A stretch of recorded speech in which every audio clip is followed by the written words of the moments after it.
అది Yeah. Very comfortable అండి అసలు. 2 questions at a time. Like one is, ఒక డైరెక్టర్ని ఇంకో డైరెక్టర్ డైరెక్ట్ చేసినప్పుడు ఎలా అనిపించింది మీకు? ఆ నర్వస్నెస్ ఉంటుందా? Because is already proven director and at the same time you know ఆయనకి చాలా ఇమేజ్ ఉన్న యూనో పర్సన్ ఆల్సో. సో ఆయన డైరెక్ట్ చేసినప్పుడు ఆ నర్వస్నెస్ ఉండిందా? అంటే అన్న వన్స్ సెట్కి రానంత వరకు లోపల చిన్న టెన్షన్ ఉండేదండి. అన్న ఎలా ఉంటారు సెట్లో. యాక్చువల్లీ నేను ఈ సినిమాకి ఫస్ట్ టైం నేను అన్న కలిశాను అనమాట. ఫస్ట్ ఎప్పుడు కలిసారు మీరు నరేషన్ టైం? ఫిబ్రవరి 29th అండి ఫస్ట్ బాగా డేట్ మ్యారేజ్. నా బాగా గుర్తుంది. ఫిబ్రవరి 29th ఉండదు. ఉందన్న ఆ రోజు. ఆ రోజు ఉంది. అవును కదా, February 29th ఉండదు. అయ్యోయ్యో. లేదు కరెక్ట్గానే చెప్పాను. నేను కరెక్ట్గానే చెప్పా. టైం కూడా చెప్పమని చెప్తా. 11:40 అని ఫస్ట్ సెకండ్ ఇచ్చింది. ఓకే. నేను టైం చూసుకుందా. యాక్చువల్లీ 11:30కి రమ్మన్నారు. 11:30కి రమ్మన్నారు. 10 minutes అన్న బాగా వచ్చారు. 10 minutesలో కలిసి కరెక్ట్గా 11:40 కలిసారు. ఆయన బర్త్డే, దాని తర్వాత ఈ డేటే గుర్తున్నట్టుంది. నాకు కాదు, డేట్ టైం బాగానే గుర్తుంటుంది సజీవ్ గారు. ఎప్పుడు కలిసా సజీ? అయిపోయారు. దాన్ని నువ్వు బఫర్ అయ్యావు అక్కడే. Time loading evening. ఈవినింగ్ గుర్తులేదు. నెట్వర్క్ కొంచెం తక్కువగా ఉంది అక్కడ ఇప్పుడు. అంటే తరుణ అసలు ఇప్పుడు ఇన్నోసెంట్ ఇప్పుడే స్టార్ట్ అయ్యిండే, ఇంకా సేపట్లో ఇంటర్వెల్ బ్యాంగ్ ఉంటుంది కదా, అలా ఉంటుంది ఇప్పుడు మీకు. మీరు కరెక్ట్ టైప్ చెప్పండి. అదర్వైజ్ ఈవినింగేనండి టైము. ఎంత ఐడియా లేదు. జీవితం ఈషా మీలోని ప్రశాంతిలోని శాంతిని బయటకు తీసుకొని రావాలి. Yeah. అంతే. నర్వస్నెస్ అయితే నరేట్ చేసినప్పుడు మాత్రమే కలవడం జరిగింది మీరు. దాని తర్వాత సెట్లోకి రాగానే సెట్కి వచ్చిన తర్వాత అసలు వెరీ అంటే అన్నకి ఒక రిమోట్ ఉంటుంది అనమాట. ఓకే ఈరోజు మైండ్లో ఇది ఆర్టిస్ట్ కదా, వన్ నొక్కేసి వచ్చేస్తాడండి. ఓన్లీ ఆర్టిస్టే, ఇంకేం డైరెక్టర్ కానీ రైటర్ కానీ మీరు నమ్మరండి. జనరల్గా ఏంటంటే షార్ట్ ఓకే అన్న తర్వాత ఆర్టిస్టులు మానిటర్ దగ్గర వచ్చి చూస్తారు ఎలా వచ్చిందో, అంటే వాళ్ళు చూసుకుని కరెక్ట్గా ఉందా లేదా అని చూస్తారు. అన్న మహా అయితే ఒక 3 times వచ్చి ఉంటారు. అది కూడా నేనే పిలిచాను కంటిన్యూటీ కోసం. అన్న ఒకసారి వచ్చాడు అంటే నీకు ఓకే అయితే నాకు ఓకేరా, నీకు ఓకేనా కాదా అంతే. అసలు నేను ఫస్ట్ డే పెళ్లి చూపులు సీన్ అనుకుంటాను ఫస్ట్ డే చేసింది. ఆ రోజు అయిపోయిన తర్వాత అమ్మయ్య అన్న అసలు మామూలుగా కాదు, మన ఫుల్ ఫ్రీడమ్ మనకి ఇచ్చేస్తాడు. మనం ఎలాంటి టెన్షన్ పడక్కర్లేదు, భయపడక్కర్లేదు. ఎందుకంటే చాలాసార్లు క్రియేటివ్గా ఇన్వాల్వ్ అవుతారు చాలామంది. ఒక విధంగా మంచిదే, but too many cooks spoil the బ్రాత్ అంటారు కదా. అదేవిధంగా అది నేను నా దగ్గర కూడా జరిగింది. ఎప్పుడు స్టార్టింగ్లో షార్ట్ ఫిల్మ్ చేసే టైంలో కానీ, లేదు అంటే నా ఫ్రెండ్స్ ఎవరైనా డైరెక్ట్ చేసే టైంలో, లేకుంటే పెళ్లి చూపులప్పుడు కూడా there were a lot of suggestions. And ఇప్పటికీ కూడా నాకు తెలిసి any director will go through that. అంటే జస్ట్ ఒక for the love of the craft చాలామంది ఇట్లా చేస్తే బాగుంటుంది ఉత్సాహంతో చెప్తూ ఉంటారు. కానీ అది ఆ సీన్కి బాగుండొచ్చేమో, కానీ ఆ సీన్ ఎక్కడ ఇదవుతుందన్న లాంగ్ టర్మ్ విజన్ డైరెక్టర్కే ఉంటుంది. So it's always better to give of the confidence to one person. మనం ఏదో ర్యాండమ్గా, చాలామంది ఇప్పుడు ర్యాండమ్గా గెస్ట్ లాగా వస్తారు సెట్ మీద, వచ్చి ఇట్లా కూర్చొని అక్కడ క్లోజప్ పడితే బాగుంటుంది అంట, నీకు నా చెప్పు నీ మూతి మీద పడితే బాగుంటుంది అని అనుకునేది. కానీ నేను ఇంకా అట్లా కూర్చొని ఓకే అని చేసేదాన్ని. So but there so many times it goes horribly wrong. And అవతల వాళ్ళకి అసలు ఐడియా కూడా ఉండకపోవచ్చు. డైరెక్టర్ రైటర్ ట్రావెల్ అవుతుంటారు డే 1 నుంచి. సో వాళ్ళు ఇప్పుడు మార్నింగ్ ఏదో డైరెక్షన్ టీం అందరూ కూర్చొని ఏదో ప్లాన్ చేసేదో షార్ట్ తీసి, నేనేదో రుబాబుకి వచ్చి ఇట్లా అని చెప్పి అట్లా పెడితే బాగుంటుంది అకార్డింగ్ టు అకిరో కురోసావా అనుకుంటా నేను అక్కడ కూర్చొని ఉంటే it's just a very bad thing. మీకు ఏదో జరిగింది ఎక్స్పీరియన్స్తో. చాలా మంది డైరెక్టర్లు, యంగ్ ఫిల్మ్ మేకర్స్ కూడా చూసి కరెక్ట్ అని అంటారు. It happens and you can't say ఇది. నాకు I just wanted to relieve him of that burden most of the time. And ఏదైనా అది సక్సెస్ అయినా నీదే అవ్వాలి, ఫెయిల్యూర్ అయినా నీదే అవ్వాలి.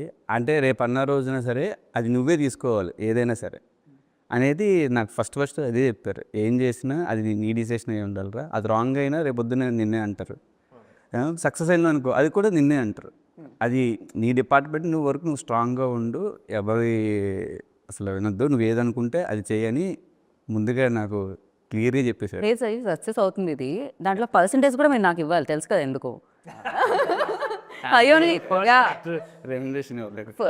అక్కడ రెమ్యునరేషన్ ఇవ్వలేదు, తను డైరెక్టర్ డెమో అని చెప్పారు, అప్పుడు రెమ్యునరేషన్ ఇవ్వలేదు. నేను ఒక రోజు డైరెక్టర్ అవుతాను, నా పర్సంటేజ్ ఇస్తాను అని చెప్పారు. ఇప్పుడు డైరెక్టర్ అయిపోయింది, నాకు పర్సంటేజ్ ఇవ్వాలి సార్. ప్రామిస్ చేసి వచ్చిన ఓ ఎంతమందికి ఇవ్వాలి ఇప్పుడు తరుణ్. బాకీలు తీర్చేస్తాను లేండి చాలా వరకు.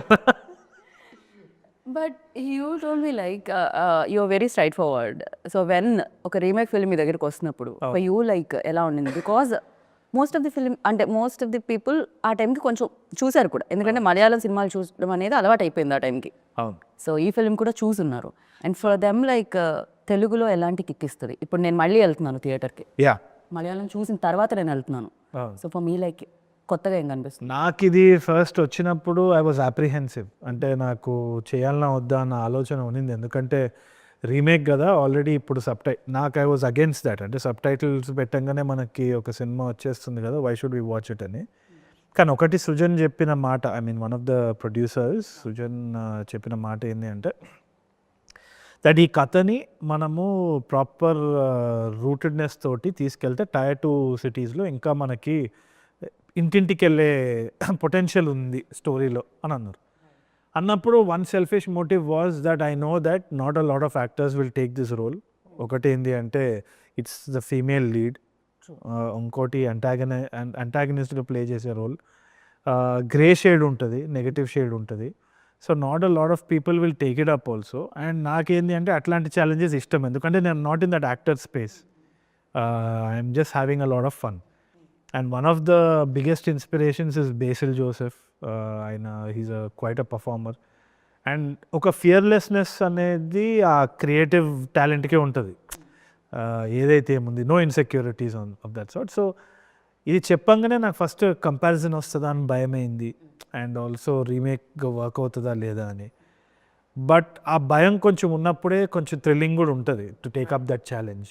So I realize that this is something that I should do for sure as an actor. ఎందుకంటే ఒకటి initially they thought of a different slang, దాని తర్వాత immediately when Sajeev came into the picture it became a completely different film. Godavari యాసలు చేస్తున్నాం అన్నప్పుడు నాకు I could only hear my heart beat అనమాట.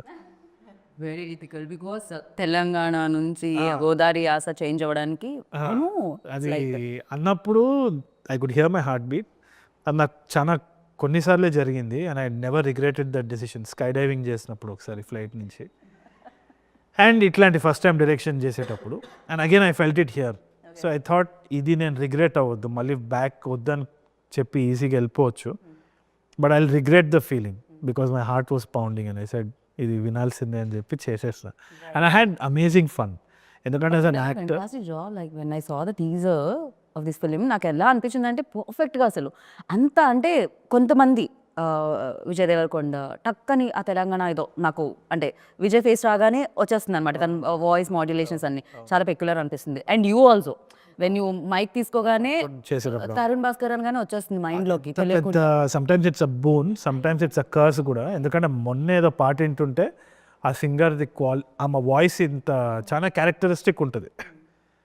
ఆ పాట విన్నప్పుడు ఇంకా నాకు ఆ సినిమా విజువల్ గుర్తొస్తలేదు, ఆమె పాడేదే గుర్తొస్తుంది. అంటే అదొక సిగ్నేచర్ అయిపోయింది. ఇప్పుడు ఆమెని మళ్ళీ మనము వాడాలంటే will her characteristic dominate the cinema అన్న ఇది ఉంటుంది. సో ఆమె వర్సటాలిటీ అనేది ఇంపార్టెంట్ కదా, మళ్ళీ స్క్రాచ్ నుంచి రావడం అనేది it's a big thing. So that's the attempt I did here. So అందుకనే I think whether it's a remake or not, I think that is new for me selfishly. And tier 2 సిటీస్కి అయితే I'm very sure they'll see a different film altogether. చూసిన వాళ్ళకి different ఉంటుంది, comparisons రావచ్చు, but చూడని వాళ్ళకైతే 100% Dil see. But చూసి